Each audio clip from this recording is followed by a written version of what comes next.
Oke, pemirsa, di kesempatan hari ini kita ketemu dengan Toshiba lagi ya. Toshiba 2 pintu yang kasusnya, perhatikan teman-teman. Apa yang terjadi? Seperti tawon yang lengket di pohon nih ya. Jadi pengeblokan bagian di sini. Bagian dari sini nggak ada pengeblokan, dari sini ada pengeblokan seperti ini. Wow, mantap sekali ya.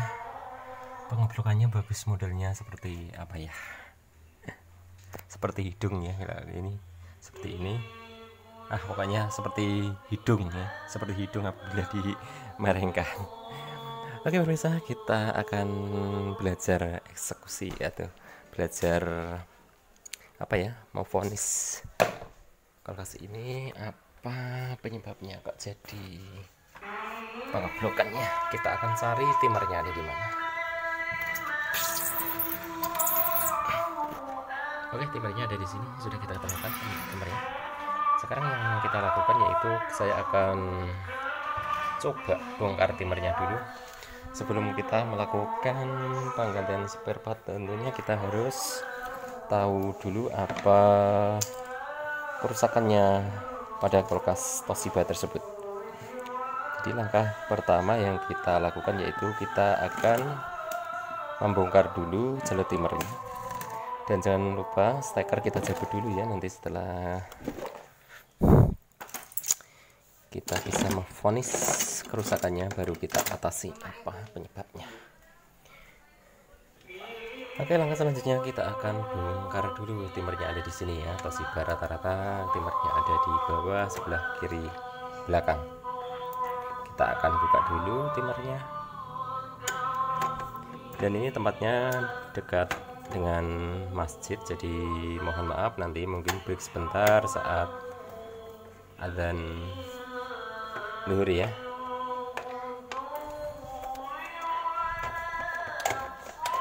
Langsung kita bongkar saja timernya. Sekarang kita buka-buka saja yang kita lakukan. Buat pemirsa semua sudah hampir di channel Servis Rumah Teknik, tentunya jangan lupa tekan tombol subscribe-nya, like, comment, share di media sosial supaya video ini berkembang lebih baik untuk kedepannya. Dan share di teman-teman Anda ya, supaya teman Anda juga tahu apa yang kalian tahu.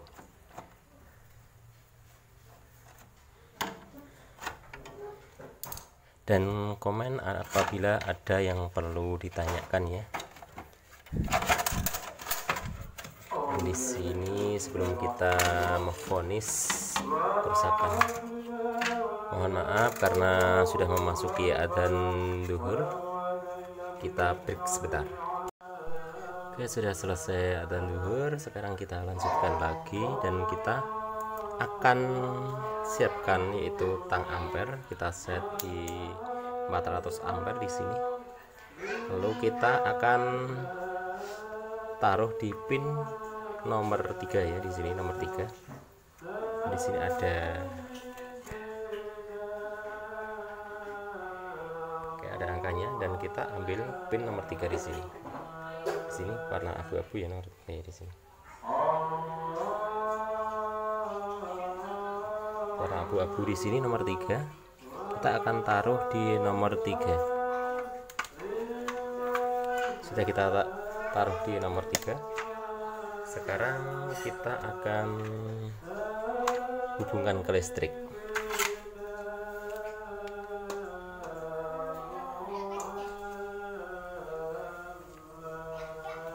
Oke, ampere menunjukkan yaitu 0,9,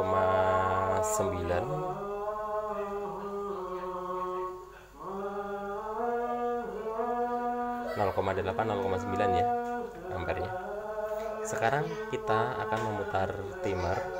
Kita pindah ke posisi deprosnya, jadi gitu. Kita putar berlawanan jarum jam hingga bunyi matak gitu ya.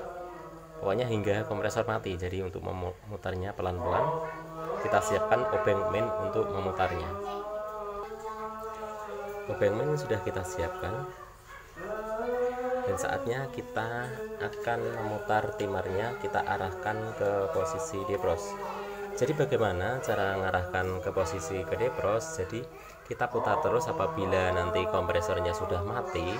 Untuk muternya pelan-pelan ya, tak tak tak, seperti itu aja, nggak usah langsung rap gitu ya. Jadi pelan-pelan saja. Nanti apabila kompresornya sudah mati, maka kita bisa memvonis apa kerusakannya. Tapi sebelum kita memvonis kerusakan pada kulkas ini, kita harus wajib hukumnya untuk mengetahui timer ini masih berjalan atau tidak ya. Biasanya di dinding timer di sini ada bodi yang berwarna transparan untuk melihat timernya berputar atau tidak, tapi di sini tidak ada. Bagaimana caranya apabila kita tidak bisa mengetahui timer ini berputar atau tidak? Ya, dengan cara yaitu kita buka saja. Kita buka saja di sini ada baut-baut, ada 4 baut di sini, kita buka, kita cek langsung di rodanya ya. Tapi nanti saja ya. Nanti kita akan cek dulu apakah ada kerusakan pada kulkas tersebut. Kita akan ketahui dulu kerusakannya. Nanti apabila misalnya kita sudah mengetahui kerusakan kulkas ini, maka nanti kita harus cek timer ini berputar dengan baik atau tidak, dia normal atau tidak. Nanti kita akan coba lihat rodanya ya, karena di sini kita tidak bisa melihat rodanya. Semua dinding di sini rapat, tidak ada lubang sedikit pun. Tentunya kita tidak tahu timer ini hidup atau tidak. Jadi buat pemirsa semuanya, apabila kita memvonis timer, lebih baik kita harus tahu rodanya ya, jangan cuman bergetar. Kalau ini juga bergetar teman-teman, tapi kita kan belum tahu timer ini rusak atau tidak. Timer rusak itu bukannya timer itu tidak muter, timer itu tetap muter, tapi rodanya kadang tidak muter ya. Apabila menemukan timer rusak itu biasanya yang sering terjadi yaitu rodanya yang tidak muter, tapi dinamonya di sini tetap memutar normal seperti itu, cuman di giginya di sini yang tidak muter. Seperti itu ya kerusakannya timer biasanya yang sering saya temukan. Jadi sekarang kita akan memvonis kerusakan kulkas ini. Apa kerusakan pada kulkas ini?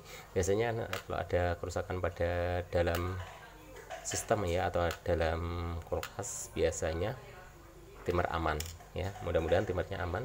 Kita akan coba putar berlawanan jarum jam hingga kompresor mati ya, hingga bunyi tak gitu ya. Satu, ini untuk putarannya nggak bisa dihitung, tapi kalau kalian tahu ini ada tandanya apabila mengarah ke soketnya di sini berarti dia sudah posisi di proses seperti itu. Sekarang kita putar lagi pelan-pelan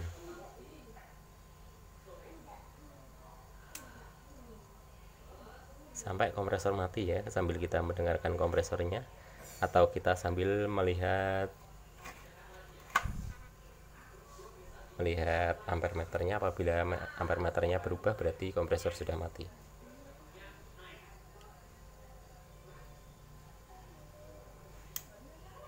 Mungkin satu kali karena sudah mengarah ke soketnya.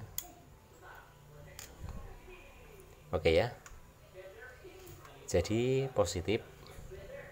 Ini untuk defrostnya normal ya. Mungkin kerusakan bisa terjadi pada timer ya. Bagaimana cara kita mengetahui apabila timer ini rusak atau tidak? Dengan cara kita buka saja timernya ya. Karena yang sering saya temukan kulkas yang model seperti ini yang ada kotaknya di sini, ini timer terlalu panas. Kalau bisa nanti kalau sudah kita ganti timernya kita keluarkan ya, karena timer posisi di dalam seperti ini dia tidak dapat angin dari luar, apalagi ini juga ditutup ya, ini ada angin sedikit sepertinya juga ditutup dari luar. Jadi posisi timer ini di dalam, jadi dia posisinya panas ya. Tapi sebetulnya untuk panasnya timer ini tidak mempengaruhi, karena ini kulkas ini juga sudah lama sudah juga ya, karena ya termakan usia ya. Kalau termakan usia itu karena ini gigi-giginya semuanya terbuat dari plastik, tentunya giginya ya kalau plastik itu lama-kelamaan pasti dia akan jabuk ya, akan merotoli seperti itu, atau gapok kalau istilah bahasa bahasa saya sendiri. Jadi ini timer tidak bergetar, artinya timer off ya, timernya tidak hidup karena dia posisi masuk ke defrost ya, masuk ke heater ya. Kalau ini 0,6 berarti untuk bagian dalam kulkas jangan di otak-atik karena tidak ada masalah pada dalam kulkasnya, karena di sini masih menunjukkan 0,6 artinya di dalam kulkas normal ya. Jadi kerusakannya kita vonis langsung yaitu pada timernya. Apabila di dalam kulkas ada kerusakan pada dalam freezernya, maka timer aman ya. Tapi kalau dalam kulkas aman berarti timernya yang rusak, seperti itu. Oke, sekarang ya langkah selanjutnya saya akan membongkar timer ini teman-teman. Langsung kita cabut saja. Kita cabut dulu stekernya, lalu kita akan bongkar timernya ini. Kita cek apakah betul apa yang saya katakan, rodanya tidak berputar. Langsung kita buka saja.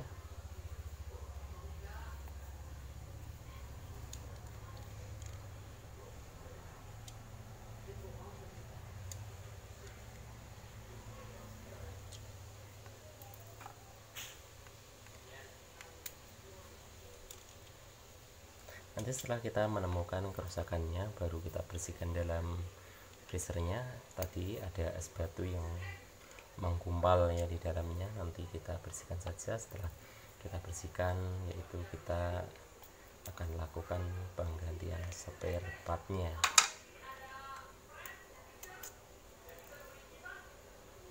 Langsung kita buka saja pelan-pelan ya, jangan sampai jatuh. Ya, kalau kita cek di sini masih sangat bagus ya timernya. Jadi kita akan coba kita nyalakan lagi posisi ke kompresornya. Kita akan putar seperti ini ya. Nah, ini sudah masuk ke kompresor. Supaya apa? Supaya kita bisa mengetahui apakah timer ini berjalan atau tidak. Sekarang coba kita hubungkan lagi ke soketnya di sini, dan saya akan coba cucukkan stekernya ya. Jadi buat pemirsa semuanya, perhatikan timernya apakah berputar dengan normal atau berhenti. Nanti kalau timernya berputar berarti salah ya tebakan saya, seperti itu. Oke, sekarang saya akan nyalakan kompresornya. Nanti apabila timer ini tetap berputar ya, tetap aja kita ganti. Mungkin dia lemah ya timernya, mungkin dia sudah tidak kuat ngangkat saat panas seperti itu. Sekarang kita hubungkan ke listrik lagi.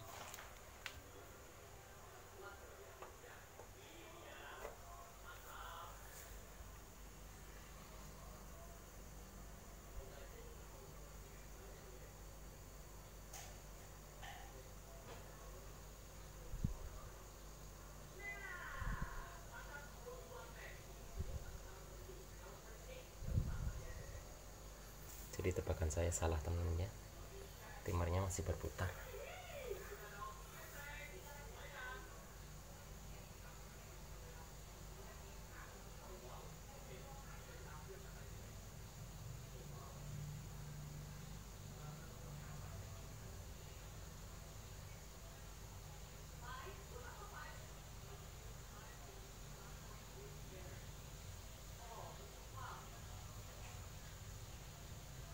Kita perhatikan saja ya, ininya muter enggak, muter semuanya atau tidak.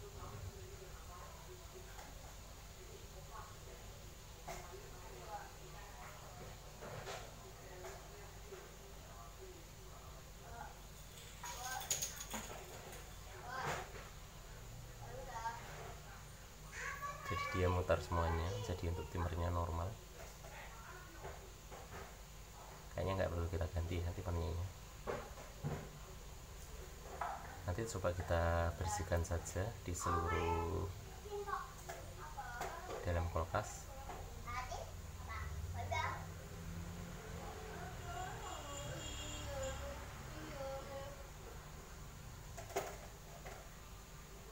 Kayaknya kita tidak perlu mengganti timer. Nanti ini yang kita perhatikan yaitu timer masih normal, masih berputar ya.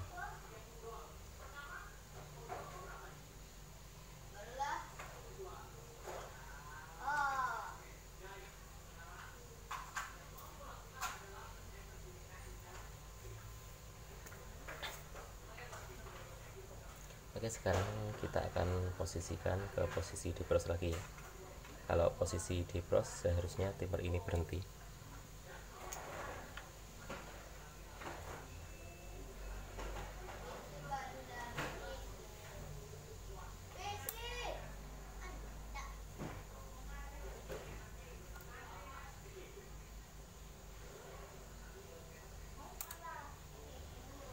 Lepas nggak apa-apa.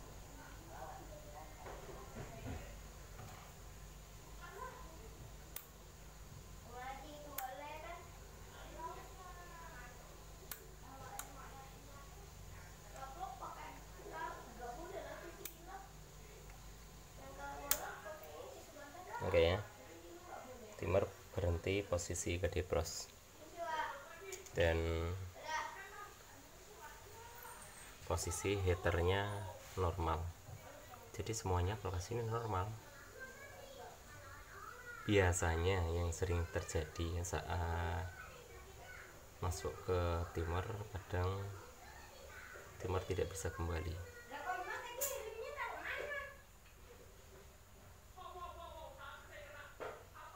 Kalau seperti ini seharusnya semuanya normal, tapi kenapa bisa terjadi penggerokannya?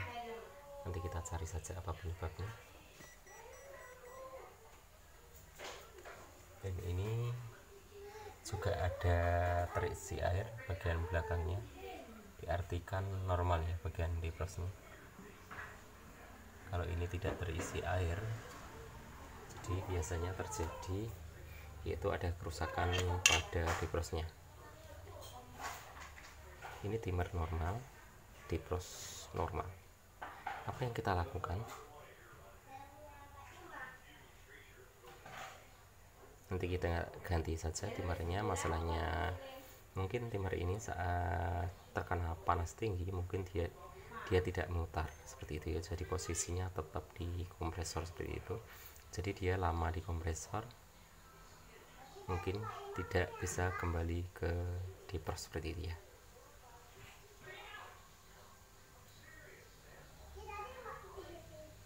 Oke, ini yang jadi kita harus ganti timer ya. Timer yang baru kita bersihkan dulu dalam evaporatornya. Tadi ada penggumpalan es, nanti kita akan semprot sampai habis. Setelah kita semprot bersih semuanya, nanti kita ganti saja timer yang baru. Oke pemirsa, langkah pertama yang kita lakukan yaitu kita akan menyemprotkan air ke gumpalan es di dalam ini ya, gumpalan es yang seperti ini. Kita akan semprot pelan-pelan. Ini mungkin ya cukup lama untuk menyemprotnya karena dia terlalu tebal. Dan di sini sudah kita siapkan semprotan.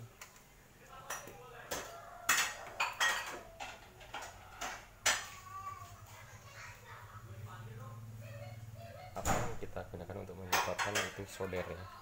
Solder ini bisa kita semprotkan seperti penyemprot biasanya.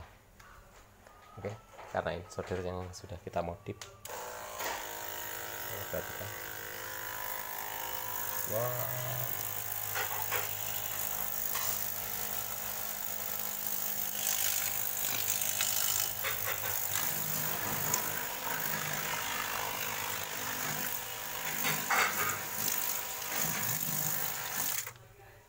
Pemirsa, jadi posisi kulkas mau kita merengkan supaya air bisa tumpah ke belakang. Pemirsa, sudah kita ganti bagian bawahnya dan posisi kulkas sudah mereng. Jadi ini alat-alat saya itu ada aki dan ada mesin untuk pendorong airnya.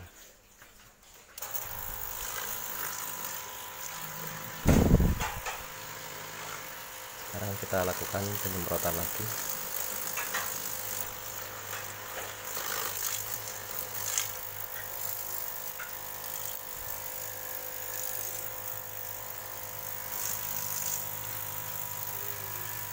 Ini apatnya sudah ada.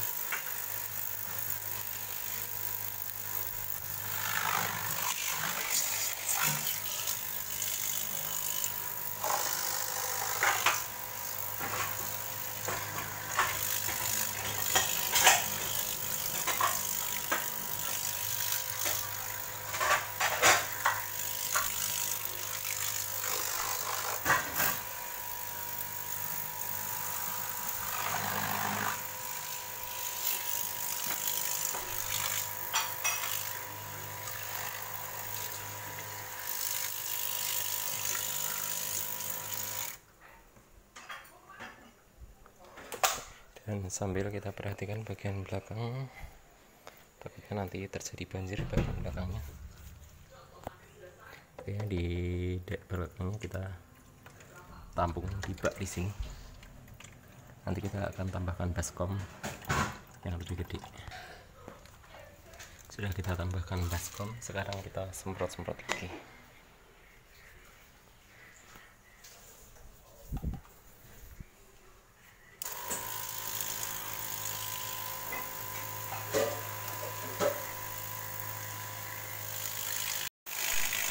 Dan ini posisinya sudah potong semuanya, tapi juga belum lepas ya.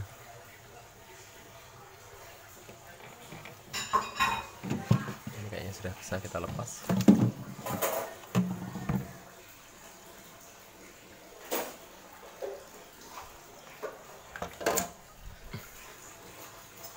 Dan ini pun juga belum bisa lepas. Masih kita lakukan penyemprotan terus sampai bisa lepas.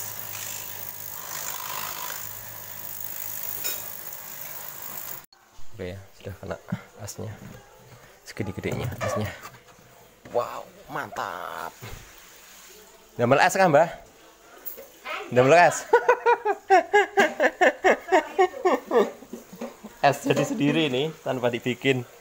Wah. Ih, nggak tahan tangan saya.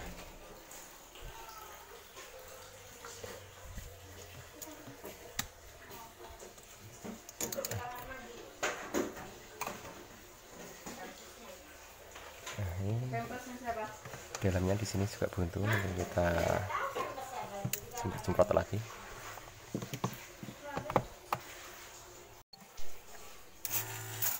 Oke, pemirsa, karena di sini masih belum bisa kita buka, ini banyak asnya di dalamnya. Ya, masih banyak es batunya di dalamnya. Lubang-lubang masih banyak es batunya. Kita semprot aja.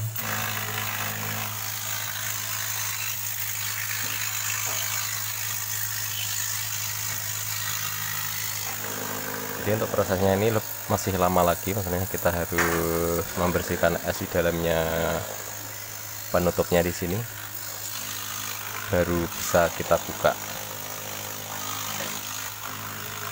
Mungkin saja kipasnya ini tidak muter ya, karena tadi semuanya saya cek normal. Mungkin kerusakan pada kulkas, pada kipas mungkin. Coba nanti kita cek kulkasnya apakah berputar atau tidak. Tadi saya juga lupa tidak cek kipasnya hidup atau tidak.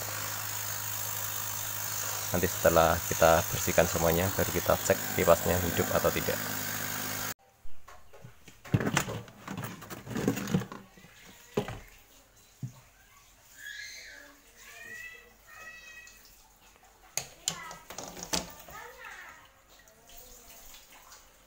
Sudah terbuka di sini. Masih pada jadwal di sini. Wow. Panen es ya. Jadi untuk di sininya, oh bisa dibuka. Akhirnya nggak bisa.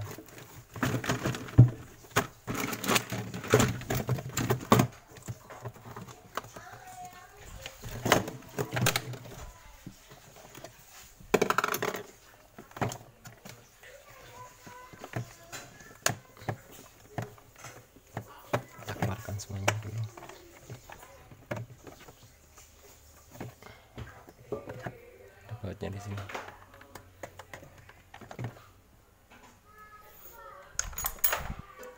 Lepas saja.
Kita lepas saja soketnya di sini.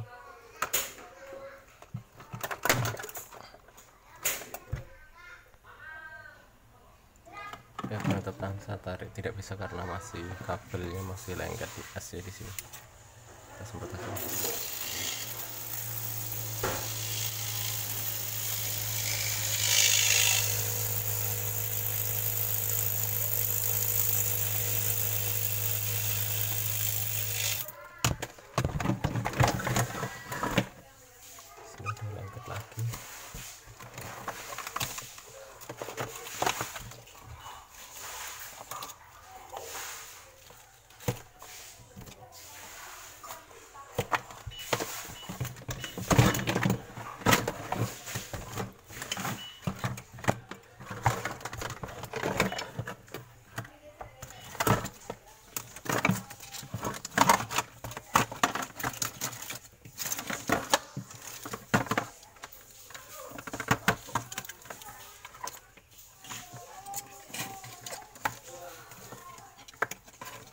Lagi angkat lagi di sini, kita semprot lagi.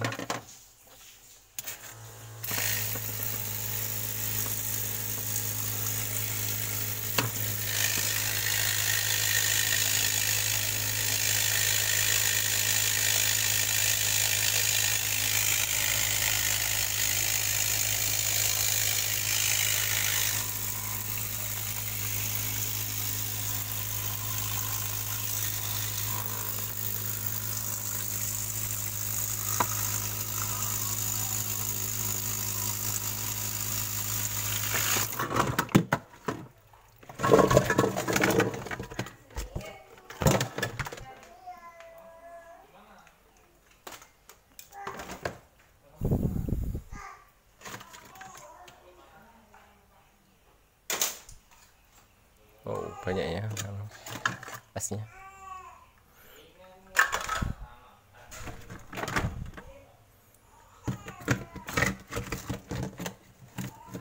Jadi panen es ini ceritanya nih.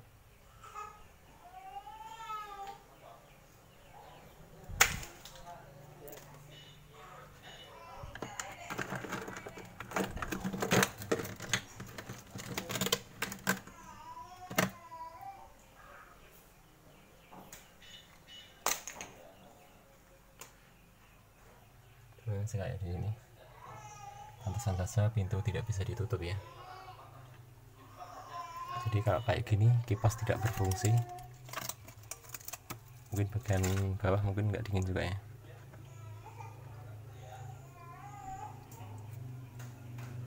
Terus kita semprot lagi sampai habis.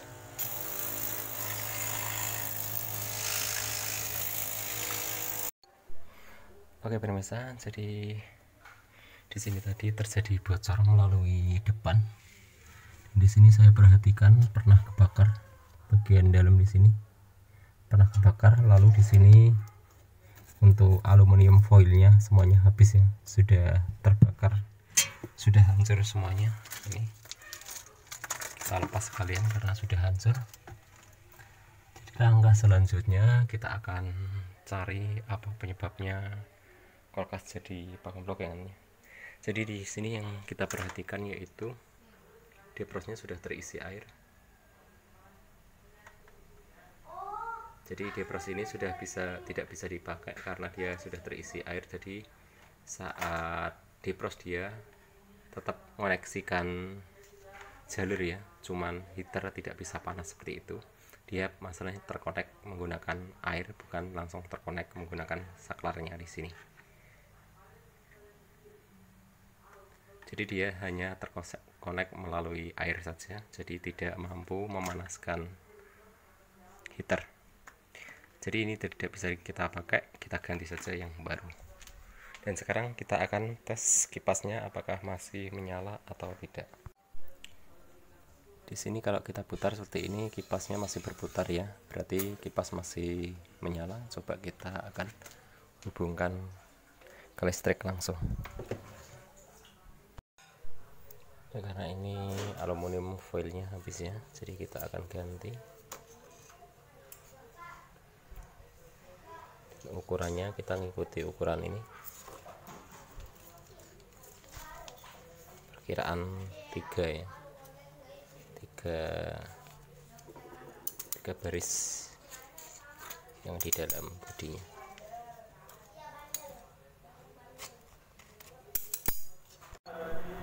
Oke, kipasnya menyala ya. Oke, langsung kita rapikan saja. Oke pemirsa, sudah selesai perbaikan hari ini. Dan terima kasih buat teman-teman semuanya yang selalu hadir di channel Servis Ramah Teknik. Mudah-mudahan bermanfaat. Jangan lupa tekan tombol subscribe-nya, like, comment, share di media sosial supaya video ini berkembang lebih baik untuk kedepannya. Dan terima kasih selalu hadir di Servis Ramah Teknik. Atas dukungannya saya ucapkan terima kasih. Selamat menonton video-video saya berikutnya. Terima kasih.